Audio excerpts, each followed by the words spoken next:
On today's episode, Chris got annoyed by somebody he found out later he was a fan of. I got molested by a dolphin, and holy shit, does Chris love talking about orcas.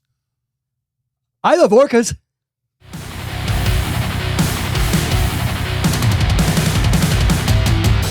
We are back. It's Beardo and Weirdo. I'm the weirdo, Craig Gass. Here's my Beardo. Trying to get in the shot. There it is. Look at that. The Beardo. Chris Kael. One more time. 5-finger death punch, picking my nose. Dude, we're already getting great feedback. Have you been getting unsolicited feedback from people? Yes, I have been. Lots of different people. Someone was telling me that they were listening to our show rather than watching it. And it doesn't translate as well, they said. Really? Yeah. Oh, that's funny. Yeah. Yeah, I would imagine. You need to get off the radio, Mm-hmm. get with the times, get yourself a laptop, woman. Yeah, I've been getting feedback from people. It's crazy. Just random people coming out of the woodwork to just say, hey, just want to tell you, man, I really like listening. It's a lot of fun. And I love hearing you guys' stories. You got great chemistry together. Richard, who manages the Haunted Museum, one of your favorite places. Yeah. I love that his name is Richard Hunter. Hunter. Yep. That's right, people. Dick Hunter. Love it. I've known that dude for over 20 years. Oh, yeah. Vaguely. I was doing a lot of coke back then, but I do know him for. Speaking of coke. Yeah. Yeah, I'm having coke for the first Coke time. Zero now. In a couple of months. But dude, I with everything starting to pick up and we're getting opportunities to have great guests that want to come in and join us. Mm-hmm. We've already had a couple of great guests. We've already had a couple of great guests, including a surprise appearance from Carrie King, which is the last thing any of us expected to happen, which I pointed out. Alex, who's running the board right now, when Carrie King came in, he sat down and I go, oh shit. All right. Well, Alex, we're going to have another microphone for him as well. And Alex goes, okay. And what is your name? And he goes, Carrie. And he goes, Carrie, how do you spell that?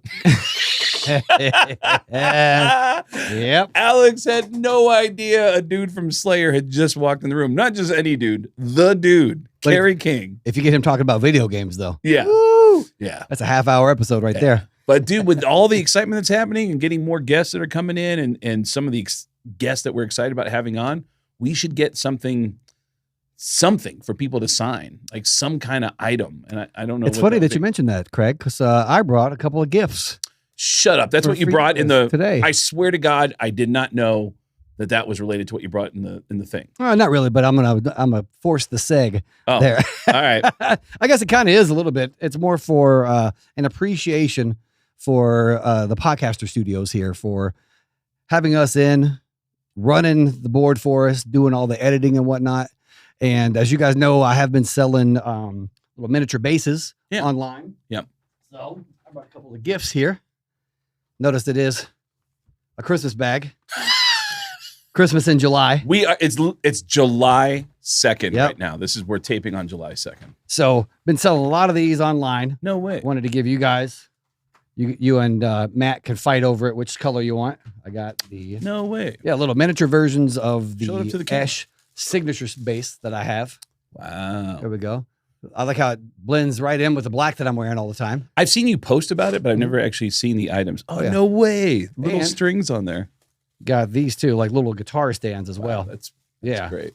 So you got those. I got one each for one for you and one for Matt as well. Wow. The white one. So you just put that right there? Yep. Wow. Right there. I like these because people been buying these up left and right. I do sell like a stage played signature series base. Can I just point something out right now? What's that, man? I'm already complaining for the last few weeks that hanging out with Chris on the road, everybody loves him because he is extra nice. I'm low-key nice that if you come up to me, I would love to talk to you. I love having conversations with strangers, but you are proactively nice and you say hi to people and super polite to people. And now you're making me look like an asshole by showing up with gifts. You make me look like an asshole when we're on the road because you're so nice. Is it me that makes you look like an asshole, though, Craig? Dude, I am one of the most easygoing dudes on the planet. And I love talking to people, but you're so proactively nice that you make me kind of look like I'm a dipshit because I'm just kind of standing behind you like, what he said. Like, I got nothing to add to a conversation. Well, I'm going to make you look even worse because I even got more stuff for him here, Mr. Craig. I got... Welcome to QVC featuring Beardo and Weirdo, where we have autographed. A little something for you. A little something for you, specifically, Alex. Right there. Is it a dick pic? All right. No, just says, thanks, Alex. That's for you. Okay. Wow. And you're going to enjoy this one. All right. Got one. Let's zoom in on this. One from Matt. Thanks, Matt. Spelled wrong.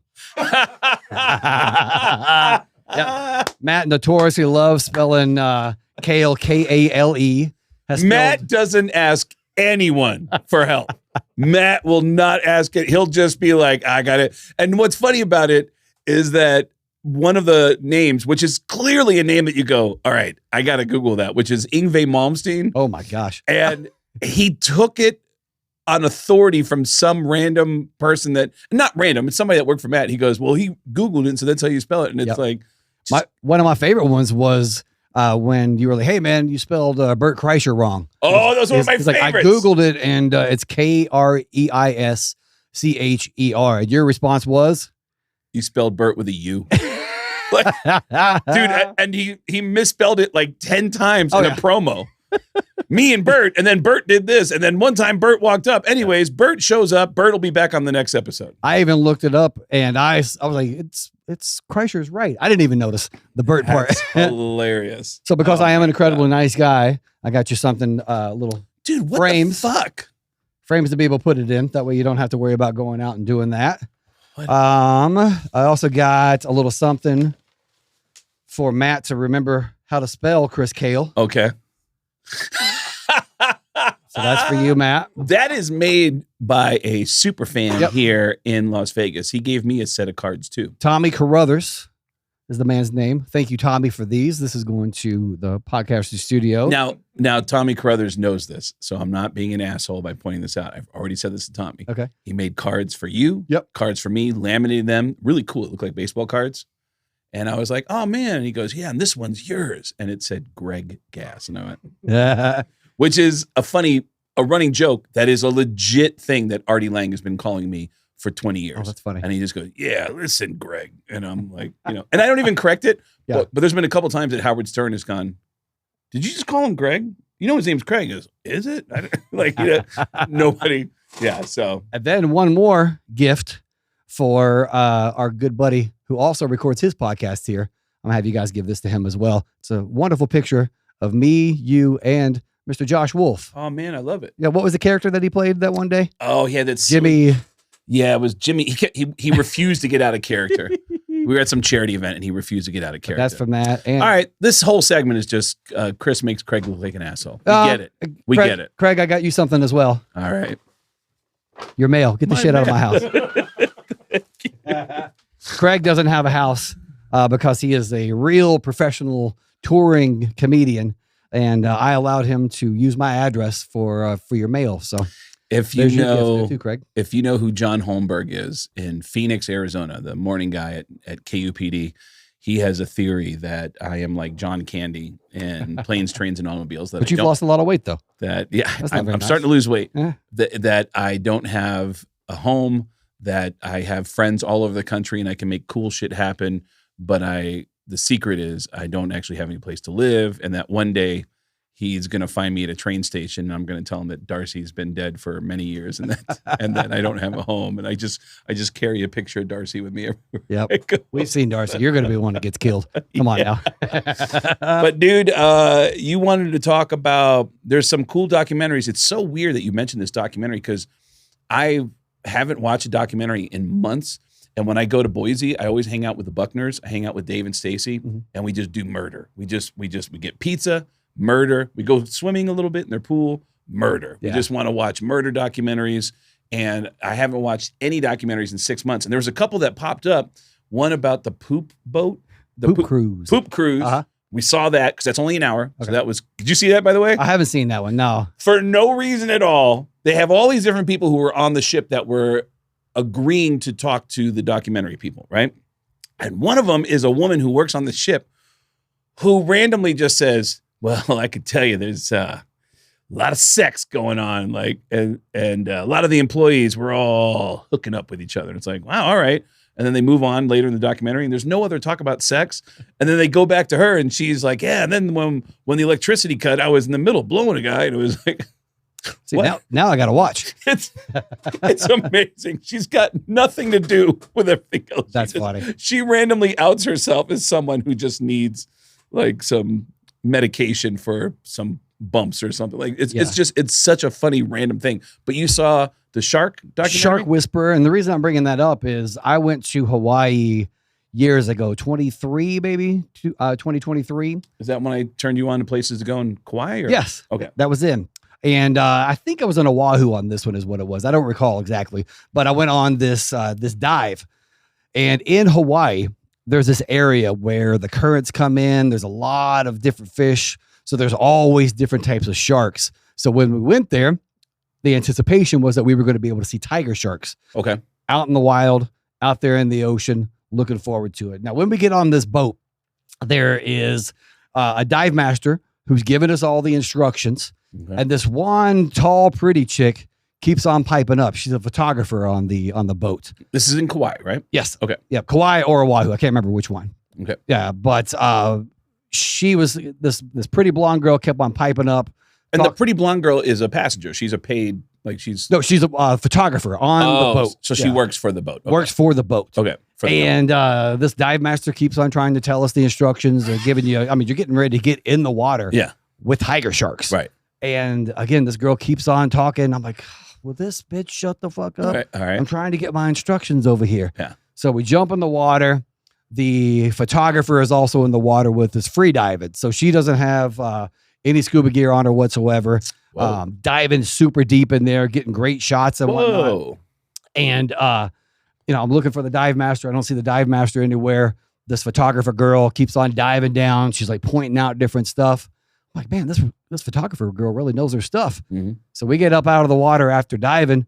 And again, I've been upset with the photographer the whole time. Like, will this girl shut the hell up so I can hear what the dive master is trying to tell me? Mm-hmm. And Natalie, my ex-wife, it was one of our vacations that we'd been on. She leans in. She goes, I think that photographer girl that you're mad at is Ocean Ramsey. Whoa. Wait, and who is Ocean Ramsey? I know the name. Ocean Ramsey is the main girl for Shark Whisperer. No, she is she is an incredible shark behaviorist. And I was biased because this tall, pretty girl wouldn't shut the hell up. So you watch a documentary and you go, wait a minute, I know her. Yes, exactly. No way. Yeah. And it's funny because, again, I'm thinking, hey, I need to be listening to this dive master. The dive master was in training. Ocean Ramsey was the main person on this boat. And I'm like, hush, I can't hear what this girl's saying. So this new documentary is Ocean Ramsey. She is a shark behaviorist based out of Hawaii. Free dives with sharks all the time. The documentary is wonderful. I love the fact that she is doing so much work to counter the damage that Jaws did. Everybody's afraid of sharks because of the movie Jaws. Wow. I have dove in oceans all around the world, from Vietnam to Fiji to Mexico to Hawaii. I've dove with sharks many, many, many times. And just in Cancun, actually, we're going to see the difference between Ocean Ramsey and me. Oh, you have footage? I have footage. Oh, shit. Yeah, all right. From the first one is just the shark that we're getting ready to dive. Actually, do the other one first. Oh. Well, yeah, there we go. So this is the shark that we're diving with. And this is Cancun we're looking at? This is in Cancun. This is a different dive that I was doing. If I'm not mistaken, I think that's a Mako, but I'm not sure. All right, dumb question. You're not in a cage? Not in a cage, just out in the water, on the top of the water, diving. Ooh, that's shit. So this right here is me. And hit pause real quick. I'm going to tell a story about this one here. So we're in the water. When we're getting all the instructions, the dive master is like, okay, you're getting ready to get into the water. They've been chumming water, so there's blood in the water all out there. This shark has probably never seen humans ever before in its life. Oh, no. Yeah. So that. I'm in the water, and before I get in the water, they're telling me, hey, couple of different things. Number one, when you get into the water, maintain eye contact with the shark. That way he knows that you're an apex predator. He's an apex predator. If you're looking at him in the eye, he's like, okay, they kind of understand I'm no threat. We're both here. Would it help at all to go, the bass player, 5 Finger Death? I don't think so. I think he cared even less than Weird Al. Yeah. Yeah. So, and then the other thing, they tell you a couple of different safety things to do. Sharks obviously don't have hands. So when they come to investigate you, they nibble. So Ooh. the technique is, you see me on the screen here getting ready to try to do it, where they tell you to go upright, extend your leg forward. That way, if the shark comes in, if it nibbles anything, it's going to nibble that fin. Okay. So I'm going into position here. I pop up out of the water. I'm like struggling and I'm like nervous. I feel it the whole time. I'm like, this shark knows. The whole time, this shark had been looking at me the entire time. And after I show the video, I'll tell you why it was looking at me the whole time. But the beard? Yes, exactly. The beard. Normally, if I go into like diving in water with normal fish, I tuck the beard in the shirt because there's always little small fish that come and they think it's seaweed and food the whole time. Why did you not tuck it in? I didn't think about a shark being just a normal fish. Oh my Yeah. So I'm in there. My beard is. I hate everything about this. I know you do. I really do. And I have good I'm going to tell you something terrible that happened to me, but I'm glad I could bring this up for you. Yeah. But yeah, so this is me struggling. I'm trying to get up there and the shark's it's coming for me. It's coming for me. My head pops out of the water right there. I'm no longer maintaining eye contact. Oh, no. Yep. The photographer, dive master, stops it here shortly because he had to come in and save me. Really? The shark is coming towards me, interested in the damn beard, comes right for me. So my head pops up out of the water. I'm no longer making eye contact. Number one rule that they tell you to do. But those delicious looking beard locks are just... And then when I come back in, those gills right next to my head going past Really? me. Yeah. The dive master told me after I got out of the water, he's like, dude, I had to physically push that shark away from you. Whoa. Yeah. So kudos to Ocean Ramsey for being able to be calm, not nervous at all. I think she's got a bit of the autism because like she's like fearless in there. And like people like her, Alex, the mountain climber from Free Solo, they've got something going on in there that they are not afraid of anything. Me, I can do a lot of things. I'm a heavy metal bassist, comedian, podcaster. I've been in movies. I have tried now twice to dive with sharks up on the water. I hate being on top of the surface like that with just a snorkel and whatnot. I get nervous. I'm knowing the shark haven't been around for hundreds of millions of years, long before us. High apex predator can feel all that stuff, and I cannot calm down. So I've tried to do it twice. I've lasted maybe 2 minutes total in the water trying to do it. So sharks, diving open water with sharks, not my thing. I love it when I'm scuba diving because then I'm not bouncing around all over the place. I'm buoyant. I can kind of look around and see stuff. I can't hang with that. But generally speaking, sharks don't give a damn about you in the water. They're like, okay. I've seen that. Much like Weird Al. They're like, okay. Yeah. Mr. Death Punch. Okay. Yeah, I'm Weird fucking Al. I've seen that in Bora Bora because the sharks apparently are just well fed. There's lots of food for them. So sharks are everywhere in Bora Bora and they swim among people at those resorts. And there's only been a total of 6 shark attacks in 150 years. Oh yeah. In Bora Bora. And I remember my ex and I, Steve, he had the softest hands and, we were hell of a mouth on that boy too. We stayed at 2 different resorts when we were at Bora Bora to get an idea for different parts of the area. And one of them had surfboards, canoes. You could just take them out. And so we were like, let's get out in a canoe. We had no idea how to canoe. We had no idea how to canoe in rhythm to get the boat moving forward. And we just kept going in circles, going along the coastline. And then we tried to get back, turn back around and start heading back towards the resort. And we just kept going. We just kept turning around to the right. And there was a Japanese couple that was on top of, they have those over the water huts. Oh yeah. And they were like, hey. And we go, hey, we're like, and they go, big fish. I go, what? And they go, big fish. And I go, yeah, big fish. I am the big fish out here. Big fish. And then all of a sudden, my ex goes, oh my God, there's a shark. I go, what? And I see this giant shark coming towards us. I go, fucking shark. And we both just go. Which is exactly what you're not supposed to do is panic. Also not supposed to do, go in a circle in a canoe at top speed. Yeah. And the shark was like, fuck out of my way. And just Kept going. Do you know what type of shark it was? I have no idea. Yeah. It doesn't matter to you, right? Dude, I got molested by was it a seal? No, I got molested by probably a dolphin. Dolphin. Yeah. They notoriously try to bang you. Dude. Yeah. And same ex. We were in Cancun at a resort called Dreams. Oh, yeah. And they had That's a swingers club, right? Yeah. They had a dolphin experience you could do. Oh, which I is. hate that shit. Yeah. Oh, yeah. Yeah. Oh, because.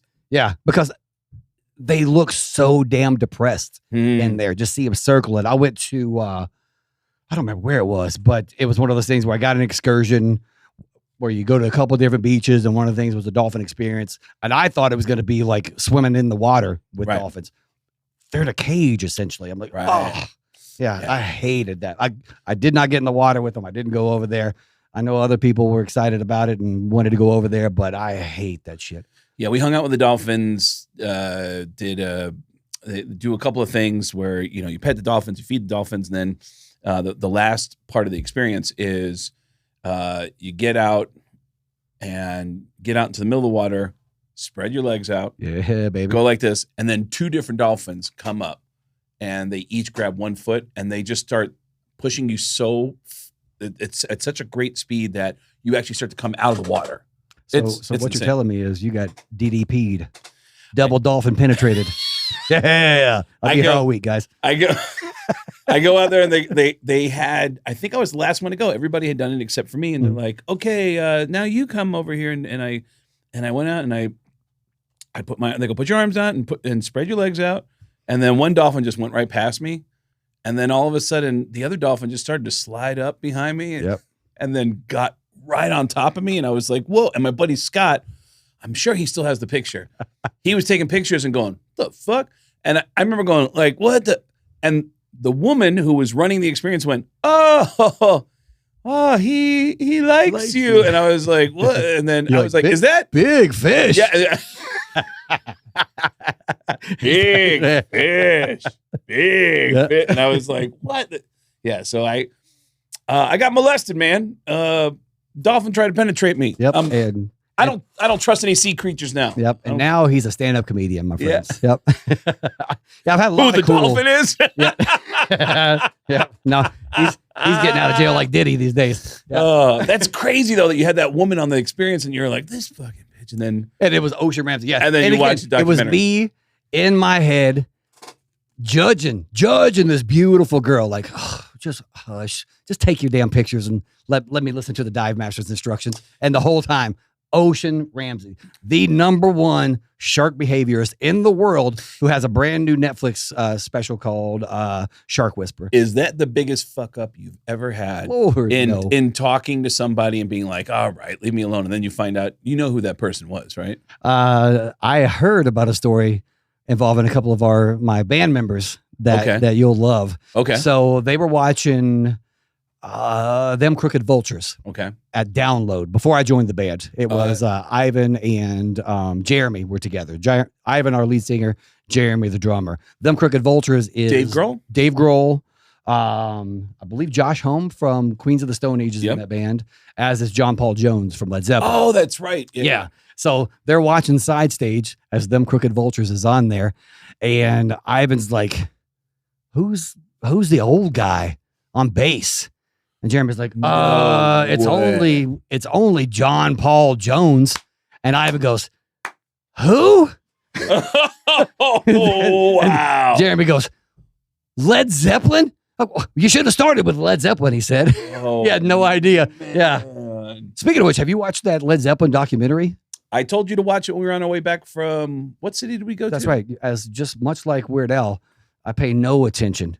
Oh, because I got us upgraded on a flight back, and I was like, hey, by the way, if you look at the movies that are available, you can watch the Led Zeppelin thing, and you go, cool. I was like, I'm the one who hooked you up, Chris. You're like, now suddenly I'm the photographer in the boat that Chris doesn't want anything to do with. I'm like, I got you up here so you could have some free chocolate chip cookies, Chris. I'm like, Craig, I'm trying to listen to myself a better podcast.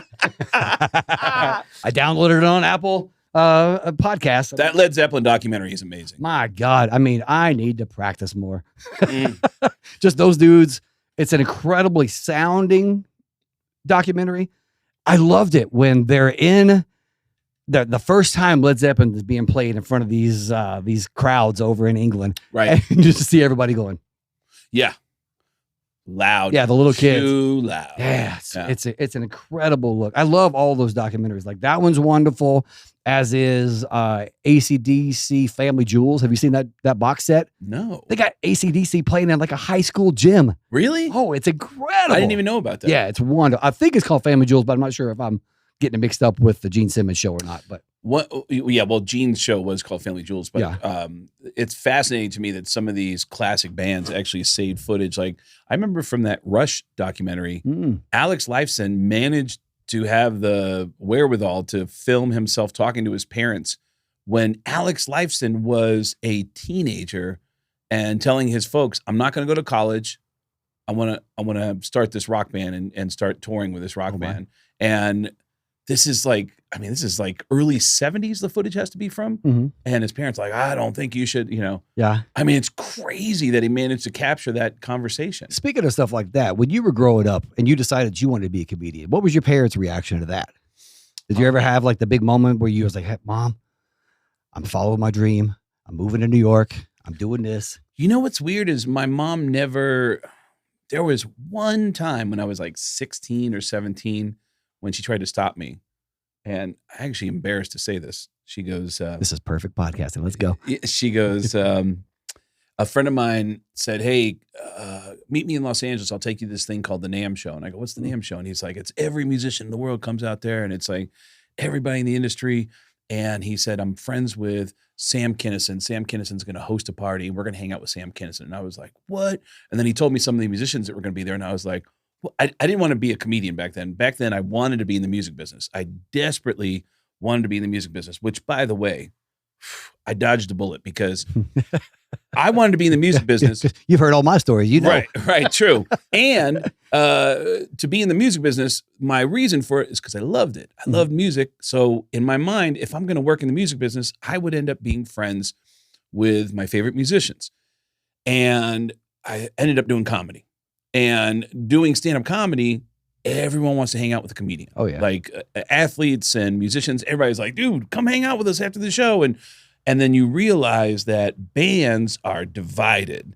And they're like, "Oh, fuck those guys." And, "Oh, man, don't hang out with those people." Right. Like everyone. Different cliques. Yeah. So had I been working in the music business and found a job with, say, Five Finger Death Punch, there's a lot of musicians that would have been like, "Oh, well, don't hang out with Craig because he works for those guys." You know what I mean? It's like, it's that kind of thing. It's it's like people are in different camps and they judge other camps. So that division doesn't happen in comedy with different groups of comedians being like, don't talk to them. They hang out with so-and-so. There's some of that.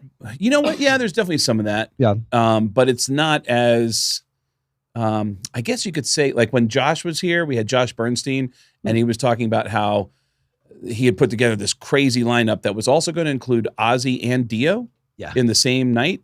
And everyone was like, "Don't put them in the same room. You can't put them in the same room." And he goes, "Meanwhile, Ozzy and Dio pass each other in the hallway." He goes, "I was right there when it happened. It was like, hey, yeah, I got grandkids. Oh, like, look at a picture of my grandkids." And he was like, and it was just two old guys just talking about their grandkids. So yeah, you do see some of that in stand-up comedy, but it's crazy to me when I lost my total train of thought on this. We were talking about parents' reactions, and then you went into parents' reactions. Yeah. My mom, I told her, "Hey, I'm going to go to Los Angeles. I'm going to this thing called the NAMM show. We're going to hang out with the comedian Sam Kinison, and then this band's going to be there, and this band's going to be there." And my mom said, "Where's this?" And I said, "Los Angeles." She goes, "You're not going to that." And I was like, bullshit. It wasn't even. I feel bad for saying that, but it was the only time she ever tried to stop me from doing something. I was like, Wait. And because she had already kind of let me do whatever I want to do, it was like, yeah, you're not going to stop me from going to Los Angeles. It's Absolutely. Like, even though I was 17 or whatever. And by the way, the footage from that, I mean, it's crazy. That Sam Kinison when I'm 17 years old, it's on my Instagram. That's the one video where he's talking and you got the beautiful hair. Yeah. Let's see your head right now, Craig. Let's see your head. He don't want to take it off. I'll take mine off. Craig's head looks just like mine. Just like mine. And we're going to put that in post. I'm going to find that video and send that. But I love Tucson. The city was great. But my mom was always like, she was kind of maybe surprised. I think everyone was just surprised. I never finished high school. You know what I mean? And I went to high school for a long time, man. I got to go on 2 senior trips though. And because you had 2 senior years. I had 2 senior years. I love it. Yeah. I went to Mazatlan twice for 2 senior years. Where'd you go to school? They weren't doing that in Kentucky. We went to like the Maker's Mark factory. Really?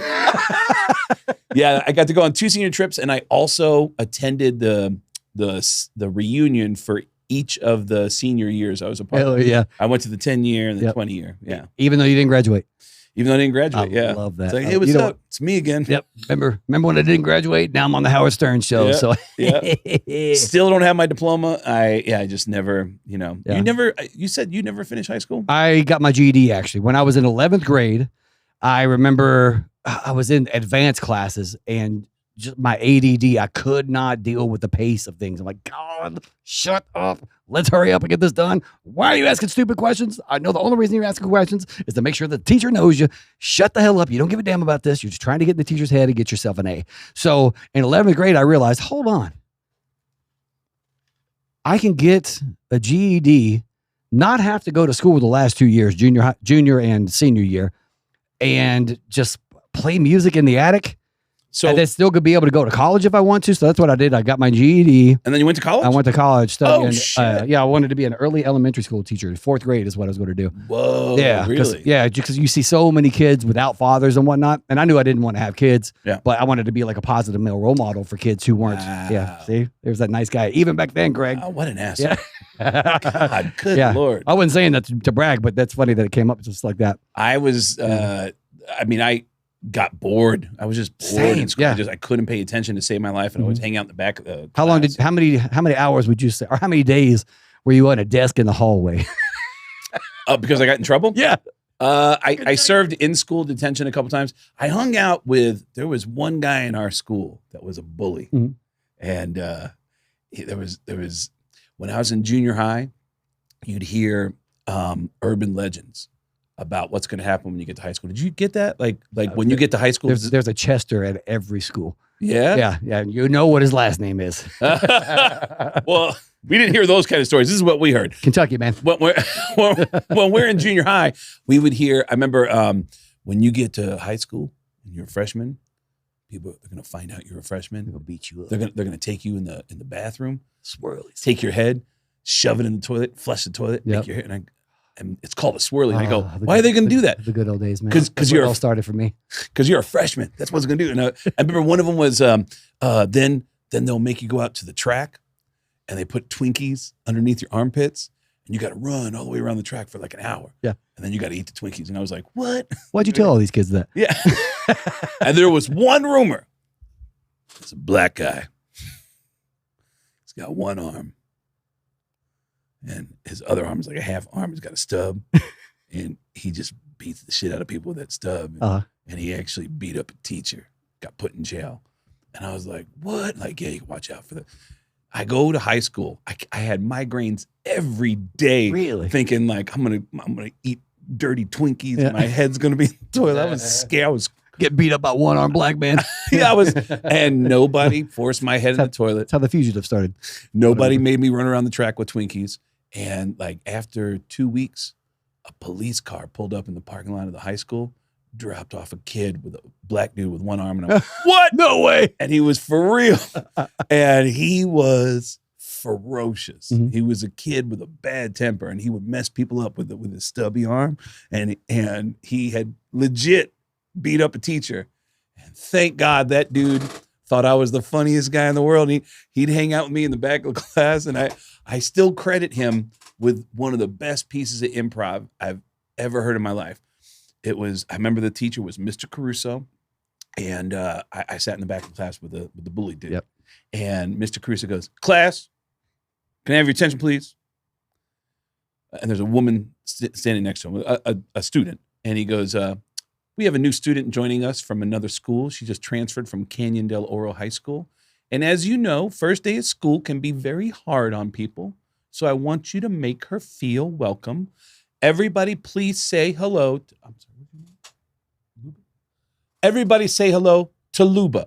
And without even missing a beat, the bully went, I want Mama Luba. And I went, oh my God, that is the greatest piece of improv I've ever heard in my life. I was like, if I live to be 100 years old, I don't know if I'm going to hear anything that good. Holy shit, that was genius. And I still think about that dude. Like, that guy should have been a comedian, man. Yep. That guy was hilarious. So, like, when I was in high school, I realized I could get my GED. Still can't spell. Kentucky, everybody. I'm damn good at spelling. Yeah. He knows. Yeah. But I realized that I could just get my GED. So in 11th grade, I would go to act like I'm going to school in the morning. There was a convenience store. I would stop in there. Name of the pinball game that I played was Funhouse. Oh, I love the Funhouse. Yeah. Ride the Ferris wheel. The Funhouse, and they had the multi-ball. Yep, exactly. Oh, man, I would put $1 in. Yep. Play until noon because I kept popping it over and over again. No game after way. Game. Had all my friends, all my other degenerate friends. Hey, man, I got extra games. Come on, got to play. So it was like this hangout.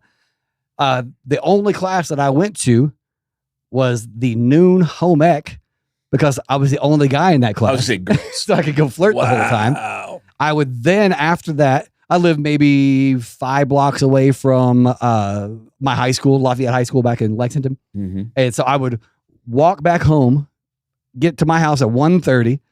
My friends would come over. My room was in the attic. So I had my friend Paul. He had his drums up there. I had a bass amp, a couple of guitar amps and whatnot. So all my friends would come over. We would play music for like 2 or 3 hours. 4:30, I would kick everybody out of the house. Mom and Dad got home from work at 5:30. They would come in. My mom would ask, hey, Chris, how was school? What'd you learn today? I'd be like, Mom, I learned a lot today. So that was it? I wasn't technically lying. I learned a lot. I knew what I wanted to do. Even like from like the age of 4, when I first saw Gene Simmons on 3-2-1 Contact. Yeah. I didn't know what he was doing, but I knew whatever that was, that's what I want to be doing. What about the guys you played with back then? Do you still keep in touch with them? Oh, yeah. Will Giesland is a really good friend of mine. He lives down in Florida. Along with Zoltan, him and Will are like the 2 smartest people I know in my entire life. You, number 3, of course. And he's a lawyer down in Florida now.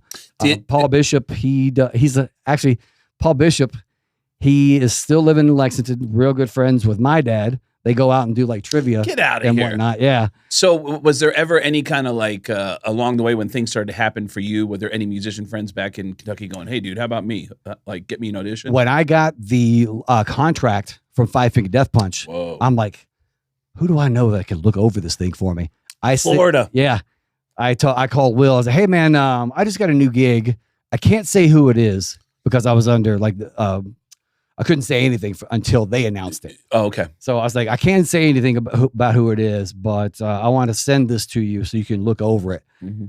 And sure enough, when he saw it, Five Finger Death Punch, he was like, what? Wow. Yeah. Wow. So he was one of the first ones, and they come out to all the shows still. Really? Yeah. Oh, that's great. Paul and Christina, his wife, they've got a couple of kids, bring them out to the shows.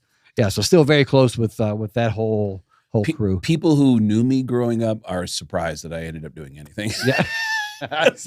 Mine's the opposite. Everybody was like, if anybody was going to make it in music, we all knew it was you. I mean, I'll go back and play Rupp Arena in Lexington. Oh, yeah. And there's like Welcome Home, Kael Army. No way. Incredibly supportive. Yeah. Dude, you guys are getting ready to go start touring. Well, now you're not even doing a tour. You're doing like a handful of dates. Dude, this is so weird.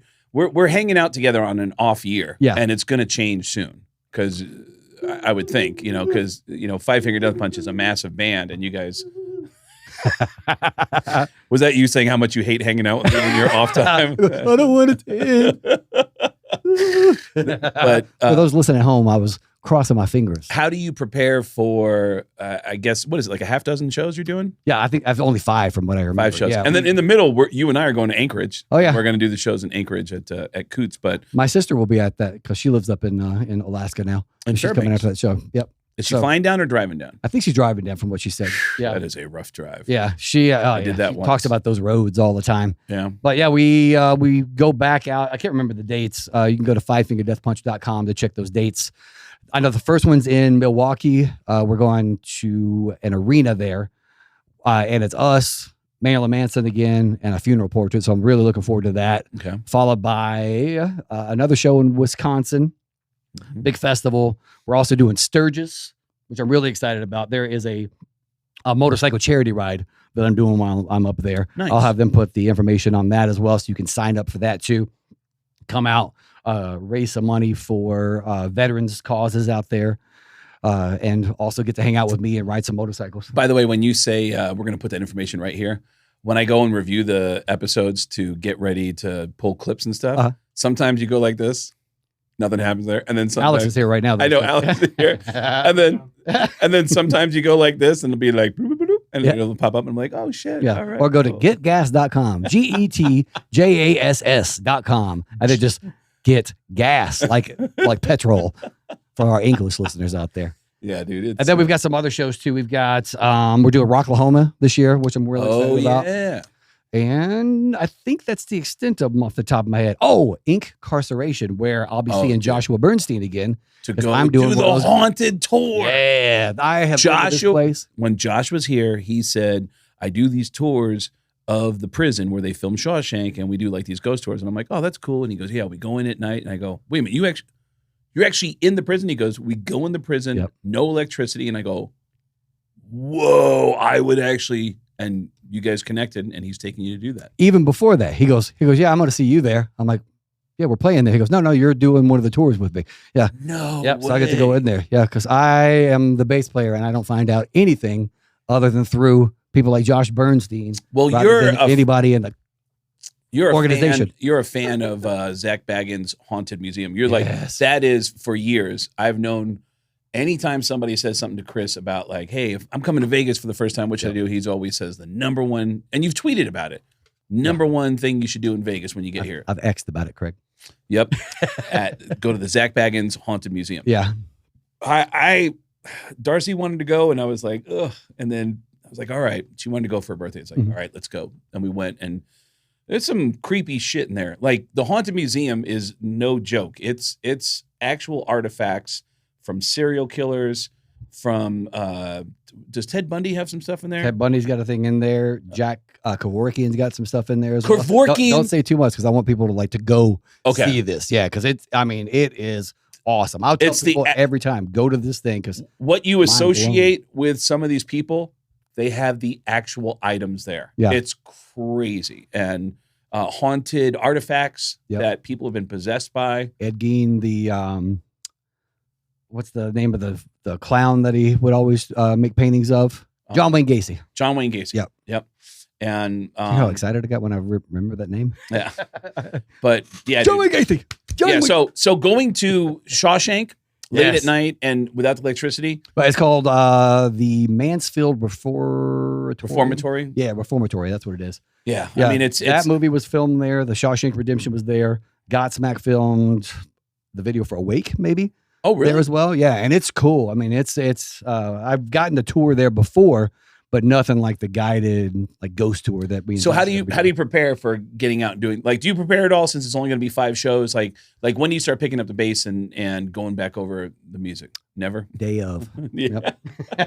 I will say this, a friend of mine who's in a massive rock band that does not tour a lot, he mentioned to me a couple weeks ago, he said, yeah, man, he goes, I'll catch you soon.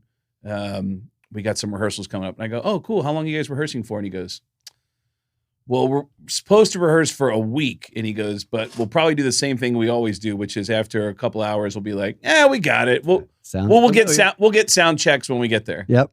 And then they just rely on sound check to get through. There was one time Andy and I were standing backstage. Andy James, our guitarist from Five Finger Death Punch. And he's just warming up, shredding, doing all this stuff. I go, hold on, I got to warm up too.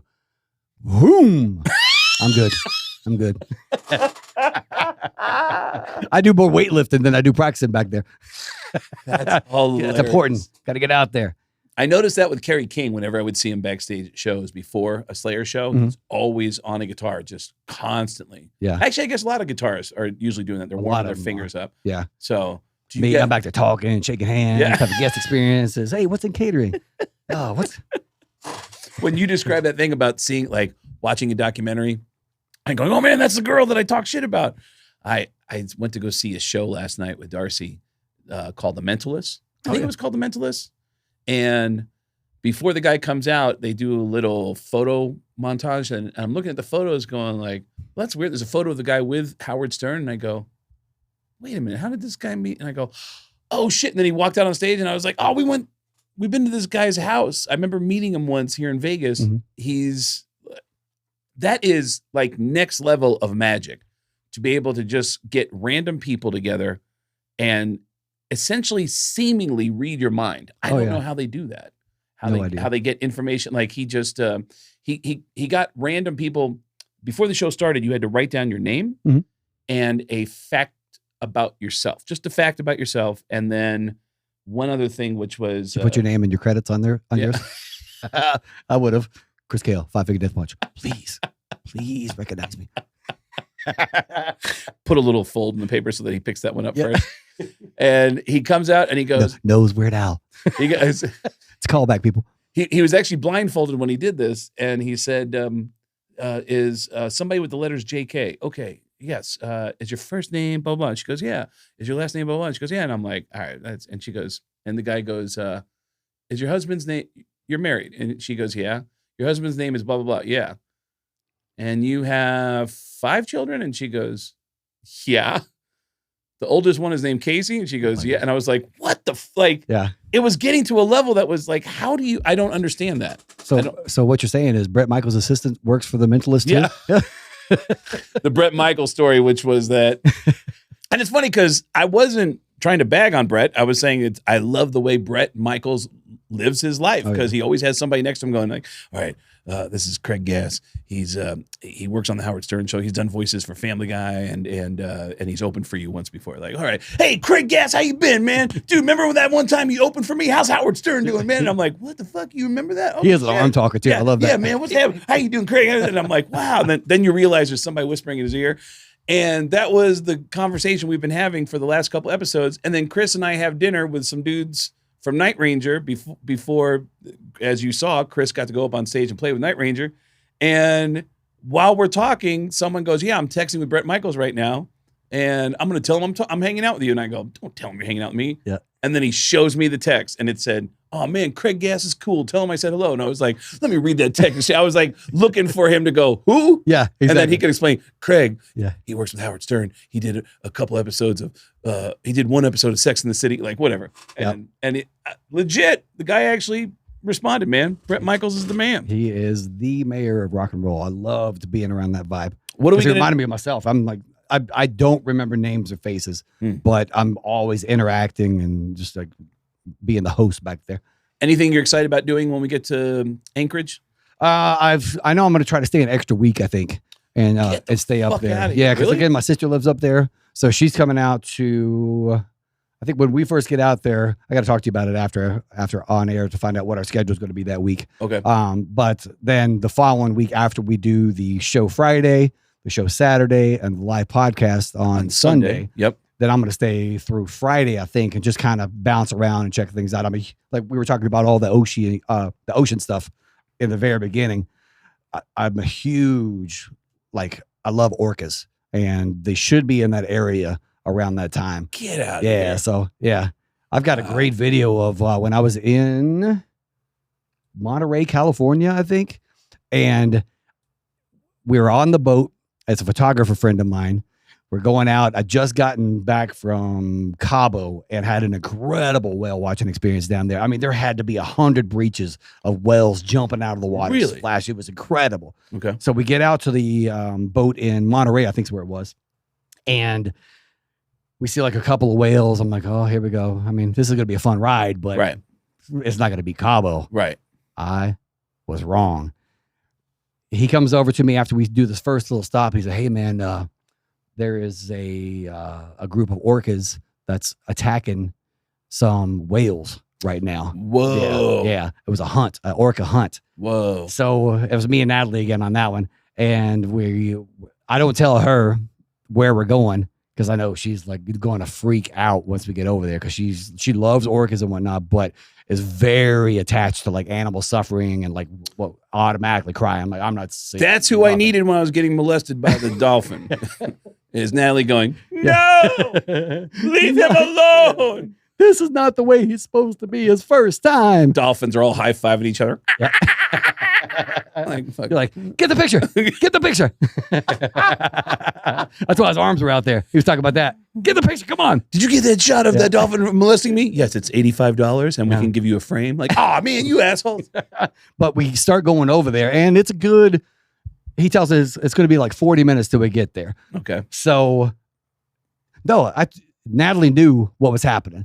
So we get there 40 minutes later and the orcas are still actively attacking the whales. It was 2 full-grown whales. It's the first time there was my guy had a drone, and it was the first time that on video got footage of orcas attacking 2 grown whales. Because usually what they'll do, it'll be a mom and like a baby whale. So they're trying to get the mom away from the baby whale, and then the baby whale veers off and they get the baby whale. Whoa. But it was incredible just watching the intelligence. I mean, there had to be 30 orcas out there going against these 2, I think they were both male too, 2 male whales out there. And you would just see the whale would like spin like this evasive move. So basically the whale is here. It knows the attack's coming because they come in and they basically headbutt you. They're trying to rupture your liver or the whale's liver. That's what they do. And that's the only part of the whale they eat, just the liver. Whoa. Yeah. So they're coming in and as the whale is spinning, it like bounces them off. So they can't get a direct contact. As soon as like 8 orcas have come in trying to do that, the whale stops and then the biggest orca in the entire group comes in and just boom.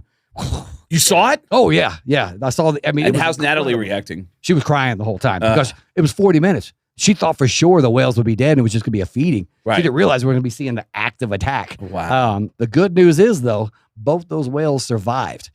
Really? Yeah. I mean, it was traumatic. Like, it was brutal to watch. I mean, nature is metal for sure. They ended up going into like an area that was a little more shallow. And for some reason, the orcas won't go into that area. So they were just fighting. And it was terrible because the whales go maybe 8 miles an hour, maybe 10 miles an hour top speed. Orcas are like 26 miles per hour. So they let the whales get away. And everybody on the boat's like, yeah, they're getting away. No, no, they're not. Why are they such assholes? Yeah, I love orcas. I mean, they are assholes. You can go online and see orcas just toying with sea lions, hitting them with their tail, throwing them way up. Yeah. And one of the other funny things about orcas, well, subjectively funny. Welcome to Orca Talk. Yeah. With Chris Kael. It's incredible, though. And the video is going to be on there, too. So now you got to watch YouTube. This episode is called Post-Production. But the orcas, you're saying the other thing about orcas? They would like get on top of the whale because the whale's trying to get up. I'm familiar with this. Dolphin time. Getting on top of the my whale. Butthole. I'm very triggered by this. Yeah, but the whale is trying to get up to breathe because they got a surface to breathe. Right. The orcas are like, nope, get on top and weigh him down. Whoa. Let him up. Oh, that's brutal. It was brutal. So you're going to be looking for orcas. You're going to spend some extra time. Yes. Long story longer. Yes. Okay. So we're going to get in early. We're going to do local TV and radio and promote. And then, perfect. And then I'll head back to New York for a few days and then you'll stick around and do some orca stuff. Yeah, hanging out till at least that Friday. So I'm really looking forward to getting out there. I can't remember anything else. Like I haven't been to Anchorage since I was, I went there and I know there's a lot of cocaine. So that's what a lot of snow in Anchorage, you say? Yep. Yeah. What were we going to say about Anchorage? What'd your face We were talking about trying to find a famous Anchorage resident. Oh. I Googled it on the way here. Kurt Schilling. Really? There. So that could be like a sports guest that we could reach out to. All so right. If you're living in Anchorage, going to the show, and you happen to know Kurt Schilling, give us a call. Wasn't Kurt Schilling the one that had like the bleeding ankle in the middle of the World Series game against the Yankees? It was Arizona Diamondbacks versus New York Yankees. I don't know if that was him or not. I'm not sure. We'll find out. I watch Real Sports, Craig. But yeah, But we're coming to Anchorage, and we're also coming to Cincinnati. That information might be out by the time you see this episode. All the info for all the shows is at getgas.com. Getgas with 2 S's.com. You can see the dates that Chris and I are doing together, dates I'm doing on my own, and then stuff that Chris is doing on his own. You can find at Chris Kael. Yep. ChrisKael.com. Also any of the Instagram videos, and also ChrisLovesOrcas.com. We're keeping this episode short because there's lots of post-production. So we'll see you next time. Beardo and Weirdo. So anyway, what I was saying about those orcas. Yeah.